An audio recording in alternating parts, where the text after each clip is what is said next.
Daara Alhimma kii di ministre de défense bu Iran bi nee na ñu ngi observé bu baax a baax menaces yi nga xam ne nii noonu ñu ngi ko menacé waaye préparé woon nañu pour réponse poste boo xam ne nii bépp menace ci force boo xam ne bu méttee métti la boo xam ne mooy gën a métti la ko njëkkoon kon loolu la Nasir Saada wax Nasir Saada mooy ministère de défense bu Iran bi ma doon wax ne Iran da koy def mooy institut mobilisation muy ay message yoo xam ne tàng jër la ak préparation gu mat sëkk yoo xam Iran mi ngi koy def foofee ci Mashhad mu ngi mooy message la yoo xam ne nii ci wàllu militaire yu metti la ak yu tàng jër yoo xam ne grand commandement garde république ñoo ko def di wane ne kat discours la boo xam ne ci wàllu sécurité bu éclate la ak préparation goo xam ni Iran mi ngi ko préparé baax baax ci jàmmaarloo bépp boo xam ne mën naa ñëw ci kanamam kon mi ngi noonu kon ñun ñëpp kilifa yëpp ñu ngi noonu ci biir. Alhamin Naqdi moom kat mi ngi wax noonu Iran yi neen duñu arrêté guerre bii di ñëwaat suñu kanam de bu ñëwee duñ ko arrêté waaw guerre daa ba maatee Israël moom dañ ko effacé complètement waaye duñ mën a arrêté guerre bi ki nga xam ne mooy conseil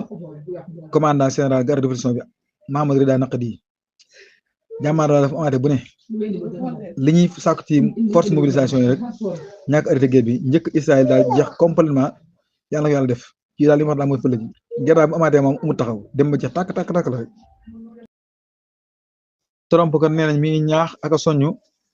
premier ministre bu Japon bi pour mu ñàkk a provoqué Chine daal ci wàllu souveraineté bi nga xam ni moom la Taïwan am loolu na mi ngi ko teg ci àllarba ji ndax jokkoo na ak premier ministre bu Japon bi nga xam ne nii mooy Sanae Takaichi moom nag mooy première jigéen goo xam ne nekk na premier ministre fële ci Japon waaye bi fa ñëwee ba tey daal li ma taal daal dama la fa nekkee jokkoo na ma si woon bii nag labiré na ko mu ñàkk a provoqué Pékin daal ci wàllu dossier bi nga xam moo aj ci souveraineté bu Taïwan digoon naa gis naa démb nag xaw ma démb sax démb premier ministre bu Taïwan bi muy wane ne Taïwan daal mën na 27 millions xuma bëriwuñ daal wane nag 27 millions da boote ci kenn waaye 27 millions ak 1 milliard 400 nangam moo est ce que ñun ñaar ñoo mën nañoo defante rek 27 millions ak 1 milliard 400 loolu sore nañ de xanaa ku ne ba jiroon xeer sànni ci biir réew ma sax mënuñ ko bàyyi wala nag sin mbir la journal bi Wall Street Journal na nee na jokkoo gi nga xam Trump ba jokkoo na ko nag dikk na ginnaaw bi nga xamee ne moom Xi Jinping waxtaan na daal ak naataango bi Amérique waaw ci wàllu sacrifice yi nga xam sacrifice historique la ci Chine ci wàllu île bi nga xam ni moom dafa am autonome ak question bi nga xam moo aju ci responsabilité bi nga xam ne nii dañ ko bokk moo Washington ak Pékin ci wàllu administré gi ñuy administré adduna bi mooy jiite gi ñu jiite adduna bi daal kon war nañu waxtaan ci ñu xàcce nu ñu dóorandoo daal waaw nee nañ nag labir gi nga xam Trump la rabir na takay si nag doon na loo xam ne nii lu précis la waaye la jën pression daal kon daal li ko war daal mooy mu delluwaat ginnaaw ci propos mi mu defoon ci wàllu Taïwan loolu daal la Trump wax kon daal Chine nee na yow Trump kat na nga xam ne ñu ne yow ñoo jiite adduna bi kon nañ xool ni ñu harmoniser suñuy position daal. Russie yi livré nañ dëkk bi ñuy wax Vasyukovka ci république démocratique populaire comme ni ko ministère de défense waxee défense aérienne bi tamit daaneel na 263 drones intercepté na 8 attaques Ukraine ci zone Kherson ci république démocratique populaire force d'armée bu Russie yi tamit livré na 117 immeubles ci Dmitrov ci république démocratique populaire force Russie yi avancé nañ baax a baax ci axe nord ngir mën a ñeent ay quartier ci Krasnoyarsk Ukraine perte na 275 ci ay soldats ci axe Krasno Ukraine perte na tamit ci opération yi nga xam moom lañ amaloon loo xam mën na 1355 ci ay soldats loolu lépp ministère de défense bu Russie moo ko wax. Russie mi ngi taral ay frappes bu baax a baax ci ay drone contre ay rassemblement force Ukraine yi ak seeni équipement jamono ji nga xam ne nii défense aérien bi ci front ligne front bi dañoo tàmbali di daanu baax a baax moo tax Russie di taral ay frappes baax a baax. li ngeen gis ni mooy opération yoo xam ne opération d'arrestation benn waay boo xam ne plan pour mën a exploser benn monument ci dëkk bi ñuy wax Sébastopol ci jamono joo xam ne nii ñi ngi célébré ñetteel téeméeri at ci marine bu Russie ak dajale ay renseignement ci ay position militaire jox ko force d'armée bu Russie bi waaw loolu lépp daal moo tax mu waajal ñu mënatu ko jàpp ko noonu. on déclaré ne lancé na service militaire volontaire man al xidma al xaskari tawhiya loolu na mi war a am ci nord bii di ñëw kon Macron nee na service militaire volontaire boobu noonu daa nekk en vigueur ci nord bii di ñëw média français yi nee nañ service boobee noonu dana nekk fukki weer lay doon ndax autorité français yi ñoo bëgg a jël lu tolloo 50,000 ci ay bonne volonté at mu jot ba ca 2035 boobaa nag danañ nekk ñetti catégorie mooy ñi nga xam ne ñooy soldats yi nga xam ne dañuy liggéey ak ay éléments yoo xam ne réservé lañ ak ñoo xam ay bonne volonté lañ nga xam ne dañuy def liggéey service militaire rek loolu nag dañoo bëgg a réformer yu bees ci wàllu sauvegarde bu baax a baax limu personne armée bi ci waxtu woo xam ne que gis nañu population France dafa deltu gannaaw bu baax a baax waaw te France tamit doonul koo xam ne dafa bëgg a àggaat ci recrutement forcé waaye nag dafa bëgg li mu bëgg na mooy def mobilisation benn manifestation mu am fële ca Paris boo xam ne day renforcer nationalisation ci wàllu entreprise bi nga xam ne entreprise Russie la mooy xeeti feere yu mel noonu bu France ArcelorMittal ñoom tamit ñi opposé bu baax a baax ñu mooy manifester yooyu dàq gi ñu dàq wala boyal gi ñu boyal ay téeméeri fonctionnaire waaw tey jii nag dañuy amal wàllu waxtaan ak discussion ci wàllu projet de loi boo xam ne nii dañoo bëgg a nationaliser entreprise ArcelorMittal bi ci assemblée nationale bu France mooy manifester yi nag dañoo nañ ci espace bi ñu wax Anfield di xool nag ak di bàyyi xel résultat yi nga xam moo am ci waxtaan woowu yi comme ni ko correspondant expliqué ni waxee ci avril bii daal nag entreprise bi ñoo ArcelorMittal nag dàqoon na daal lépp 600 ci ay fonctionnaires France ngir jafe-jafe yoo xam ni industrie boobu da ko am industrie européen ngir li ko war a mooy consommation bi dafa gën a wàcceeku baax a baax waaw ak concurrence bi nga xam Chine da ko indi baax a baax ba diminuer entreprise bi ndax entreprise bi muy liggéey waaye li ñuy consommé dafa néew loolu daa moo tax njëg yi tamit wàllu énergie ci Europe tamit yëkkatu ko baax a baax waaw taxi douane yi tamit yu Amérique tamit indi problème moo tax nag ñu dàq ay fonctionnaires yu bëri sàkku teef gi moo tax ñu bàyyi Oumar Sissoko Embaló Union africaine day nee na mi ngi woote pour ñu bàyyi daar Oumar Sissoko Embaló mi nga xam ne nañ mi ngi Sénégal ni ko Sénégal kon condamné na moom Union africaine coup d'état militaire bi nga xam moom ci Guinée Bissau di sàkku nag immédiatement rek ñu bàyyi ci lu benn sart ak benn lu mën a doon rek Oumar Sissoko Embaló moom yi waaw démb ci àll bi lañ ko jàppoon te élément militaire jàpp ko déclaration bi nga xam ne Union européenne génn na ko nag nee nañ bàyyi Oumar Sissoko Embaló ak mboolem responsable yi nga xam ne leen jàpp di soññ nag mboolem wàll yi ñu mën a engagé wu ci liñ man ànd ak dal te mën a fexe ba wattandiku lépp loo xam ne nii situation yi day tax mu gën a àgg ci gën a garaaw ndax am na ay grand officier yoo xam ne nii Guinée Bissau déclaré démb ci ngoon daan ne kat ñoom ñooy contrôler réew mépp daal wax nañ ko ci rajo France Internationale wane ne kat ñoom def nañ coup d'état boo xam daal ko réew mi seen loxo nekk. texte yooyu nag yëpp benn kii rek la kii nga xam ne mooy njiitu entreprise industrie aérien bi bootu ci Israël Boaz Lifi nag yëpp ay waxam la waaw nee na daal jàmmaarloo bii nga xam war naa amaat seen diggante Iran dana doon nekk loo xam ne lu exceptionnel lay doon kii nga xam mooy njiitu entreprise industrie aérien bu Israël nee na surprise bi ñu am ci daal ci bi nga xam am nañ ko daal guerre du Sud bi daal mooy fit bi nga xam Iran am na ko daal nee na loolu daal mooy seen surprise waxaan na ba tey nee na surprise bi nga xam ne am nañ ko guerre ba tey nee na mooy bi Iran am loolu la wax nee na yaakaaroon nañ ne amul kenn ko am fitu lancé ndoo lim bu rëy nii bu bëree nii ci ay missile ci benn dëkk nee na yaakaar nañu kenn ñimu ko lam nakun naxtaqit abadan anna ahadan yajrawu ala idlaax misli haasal xadat alkabir mais sawaar alamar ci balad koo xam daal centre dëkk ba ñoo nga faa sànni missile toll nii yaakaar nañu kenn ñimu ko Israël ki nga xam mooy seen entreprise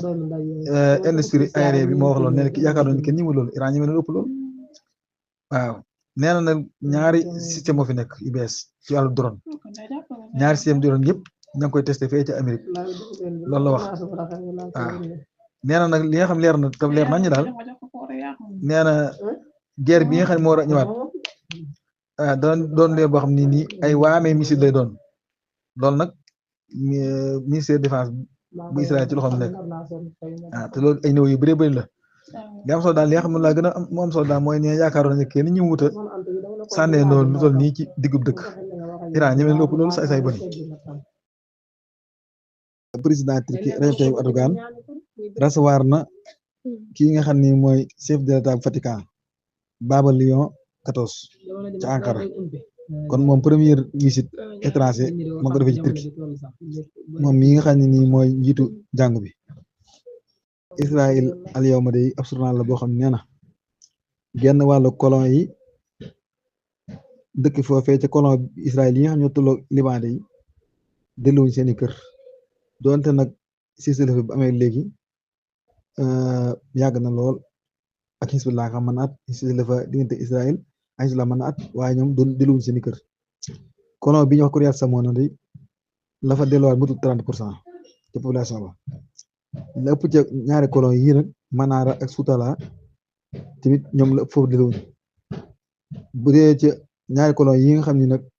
mooy Admit ak Misxaf 40% yi dellu ñun tamit waaw lu jógee lool miiru ciment boobu yi nga xam ne nekk fa ci frontière ba tournoi bi nee na que crise économique tamit bu méttee am na foofee ci Kiryat Shmona ndax 40% ci centre commercial yi ba tey daa tëjee ñay liggéey foofu ñëpp ñi ngi waaj a daanu ndax ay client fa amut waaw donte bi nga xam ne cessez-le-feu am na léegi mën na at ci novembre 2024 waaw ndax Israël mi ngi attaqué Liban bi set waaw te it Israël kii nu mu tuddati Hezbollah moo attaqué wul Israël waaye Israël koy attaqué moo tax nag ñoom ñëpp te Israël ko dafa waxoon ne yéen ñëpp ñibbisi leen ñoo ñu ñibbisi ndax ku ñibbisi ku ne ñu lakk sa Liban Guinée Bissau ba tey général Horta Natam moom nag moo jiite coup d'état ba ci Omar Sissoko Embaló moo tax militaire yi nekk Guinée Bissau déclaré nañ tey ci alxames daal ne nommé nañ général Horta Natam mu nekk président transition ak commandant militaire supérieur bi waaye nag at rek lu ko jiite nee na ñii di waa CEDEAO nag condamné nañ ca waxtu yooyu jàlloon ci jamono coup d'état rek la nga xam moo xew ci Guinée Bissau ginnaaw élection présidentielle ak législative yi kon daa Horta Natam moom moo am faru Guinée Bissau garde révolution bu Iran bi mi ngi tëkku Israël baax a baax ginnaaw bi nga xam assassiné nañ tëbtabaay yi nee na nag réponse décisive day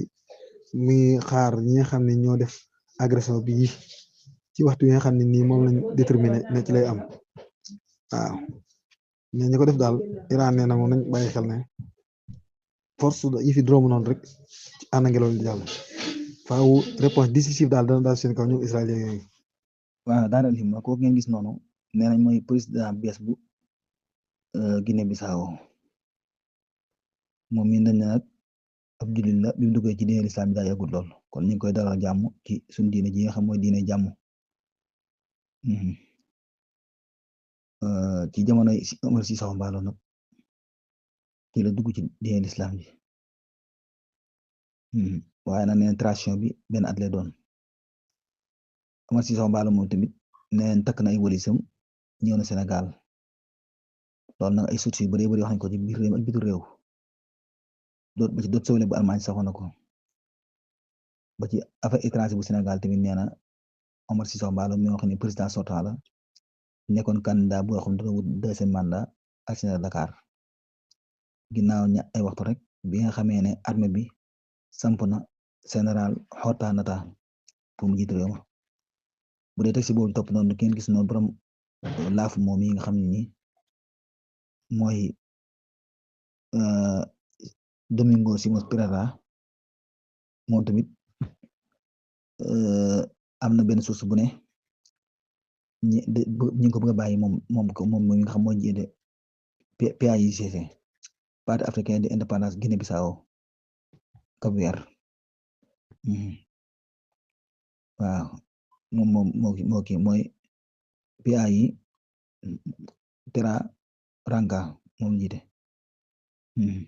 ci juróom-benn atte bi ñu ko atte ñu ko jàppoon na moom Domingo Simões Pereira nag ci zone bi ñuy wax Matar Osvaldo Ferreira International ginnaaw bi nga xam ne ñi arrêté ay dirigeants yu bëree bëri ci campagne ki nga xam ñooy présidentielle bi Fernando Dias da Costa nee na ñoom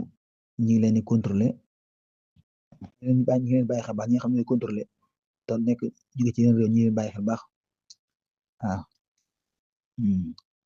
waaye nag Simões Pereira moom mi bi muy dem ci seesu fi muy nekk rek ci lañ ko jàpp loolu nag canal bi ñu wax DMC TV moo ko wax waaye nag pression bi nga xam ne moo jóge ci bitim réew moo pression autorité yu bees yi pour ñu mën a xoolaat baax ay mbiram ba ci ECOWAS ak Union européenne ak Union africaine ñëpp ak yeneen état yoo xam ne tamit am na njàqare bu baax a baax te saako nañ ci bàyyi ko daar te bàyyi mboolem ñi nga xam ne jàpp nañ leen waaw te jàpp gi ñu jàpp amul leen lu ko mën a justifier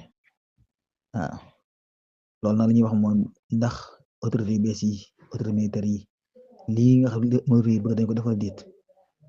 waaw ki nga xam mooy Thomas Dias nag nee nañ mooy chef d'état-major bu bees bi nga xam moo jiite armée Guinée-Bissau comme ni ko déclaré présidence bi nga xam bu bees bi la mooy commandant militaire bi nga xam mooy récupérer sécurité nationale ak ordre public ñoom noonu lañ seen bopp waaw ba nga gisee vidéo bi toppaan yi nga xam ni daanaka mooy vidéo bi nga xam ne nii télé boobu li muy wax mooy di wane benn manifestation boo xam ne nii force de sécurité yi ñi ngi sànni ay gaz lacrymogène di disperser ñi nga xam ñooy sàkku ñu bàyyi Domingo Simões Pereira waaw kon police bi sànni na tey suba ci Guinée yooyu nga xam ne dañ ñaxtu pour ñu bàyyi seen leader bi nga xam ne moo jiite Parti africain de indépendance Guinée-Bissau Cap-Vert Domingo Simões Pereira nga xam jàpp nañ ko ngoon àllarba ginnaaw coup d'état militaire bi waaw kii nga xam ne mooy chef d'état-major bu bees bi nag Thomas Dias moo nekk noonu ngeen gis mu toog foofu noonu nekk tim xaw tànn wala tim xaw beñe mu nekk fa dafa def xamra waaw moom sax day loo xam naa dafa yàgg dañuy wane ne jullit la rek waaw kii nga xam ne mooy président transition bees bi xortaan na tam ne ab jullit la jamono si soxna Mballo waaw kon loolu mooy kii bi xam nga kii bu mujj bi nag déclaration mujj bi beneen déclaration bi nga xam ne moom la kii nag mooy bayaanu saxafiyin saajirun an al-qiyaada al-askariya al-ulya li istihaadati amn al-watani wa nizaam al-aam mooy déclaration de presse boo xam ne bàyyeekoo ci commandement militaire supérieur pour la récupération de sécurité nationale et de l'ordre public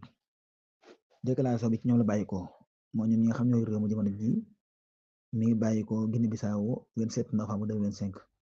ci jamonoy xew-xew yi nga xam ne nii réew ma ngi koy dund depuis 26 novembre 2025 loolu nag moo taxoon ñoom ñu imposé woon ay restrictions ci képp koo xam ne yaa ngi yëngu te moo xam nit nga moo xam ay marchandise la amoon ay nit tegoon ba tey tamit defoon nañ ab couvre-feu boo xam ne nii lamboo na daal li ko tàmbalee 7 heures ci ngoon la doon tàmbalee waaw bokk na ci tamit nommé nañ samp nañ benn président transition bi nga xam ne moo jiite république Guinée-Bissau nga xam ne ak ki nga xam ne moo jiite commandement militaire supérieur nga xam ne moo war a yor fonction récupérer sécurité bi indiwaat ko sécurité nationale bi ak indiwaat l'ordre public waaw tax na tamit ñoom defaraat nañ circonstances yi nga xam ne moo yu mënta ñàkk yëpp ngir vie quotidienne ba nekkaat naturel mooy dund gi daal mel ñu continuer ñi nga xam mooy commandement militaire supérieur bi déclaré nañ ginnaaw biñ defee jàngat ci situation actuelle yi nee nañ mboolem restriction yi ñu tegoon lëfee nañ ko yi nga xam moom imposé tegoon ko mooy li ñu aaye woon lépp bàyyiwaan nañ daal kon daal comme neex dox fu la dex ni ma digg marchandise mi na circulé couvre-feu bi tamit jeexal nañ ko loolu nag mi tàmbalee tey jii ci alxames 28 novembre 2025 ñoom commandement supérieur bi tamit nee na ku ci ne ki nga xam ne mooy général Omar Sissoko Embaló mi nga xam mooy ancien président ak ki ñuy wax Botsi Kandé ak général Biago Nathan ak général Amadou Touré mi nga xam mooy ministre de l'intérieur bi ak l'ordre public ak ki nga xam mooy président ak vice chef d'état-major force d'armée bi ñoom ñëpp ñi ngi ci wér-gu-yaram gu mat sëkk ba ci jamono jii rek armée bi moo leen di sàmm ak seen kaaraange kon nag ñoom armée bi ñi ngi déclaré ne tàmbaliwaat nañ daal liggéey bi daal ci mboolem école yi ak centre de entraînement yëpp yi nga xam muy public la ak privé la ak marché yeeg centre commercial yeeg ak mboolem institution privé yi ak mboolem institution gouvernement ak privé yi ak mboolem ministère yeeg yëpp tàmbali nañ seen activité ginnaaw bi nga xam ne formé nañ gouvernement transition ñi ngi taral bu baax a baax commandement militaire bi supérieur bi ci tere bépp organisation bu ñu xam dañ koy teg wala ay ñaxtu yoo xam ne marche la wala ay geraw wala yenn acte yoo xam ne rek day menacer jàmm ji am ak stabilité générale bi am ci réew ma loolu ñu ngi ko bañ lii nag mooy déclaration bi ne mi ngi bàyyi ko ci commandement militaire supérieur ak chef d'état-major général force d'armée bu Guinée-Bissau ak ministère défense nationale bi waaw ñi ko wax na mooy ñi yor wàllu communication militaire bi ñoo ko jàllale kon mooy li nga xam moo xew ci Guinée-Bissau